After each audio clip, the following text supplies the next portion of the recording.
可伯何太事件時間線：2024年1月26號，可伯識咗何太，之後2月14號情人節嘅時候，可伯已經因為定情信物使咗接近10萬嚟送老婆俾何太。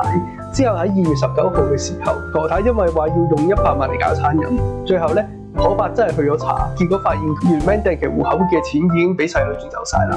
喺3月11號，可伯就同何太結咗婚，結果咧可伯就同仔女鬧翻咗，從此咧可伯就被趕出家門。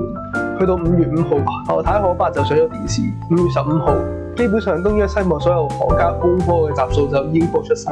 喺5月17號，何太被發現係原來經營住抖音嘅，之後兩個都開始喺直播嗰度玩嘢。6月7號，房署就話會調查何太。去到8月9號，房署就出警告信，何太要帶住可伯去住酒店。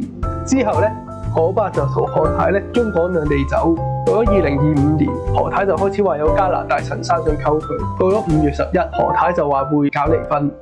5月25號，可伯就喺兆康站嗰度向人噴殺蟲水而被捕。去到5月30，何太諗住收行李翻大陸，但係可伯喺大堂嗰度攔住佢，最後佢就向咗何太動武，而何太亦都反擊翻轉頭。最後何太可伯關係玩完，何太因為個仔做咗證人而冇辦法同佢見面，而可伯又仍然繼續同佢本身嗰5個仔鬧翻，就係咁樣，何家就成家散晒。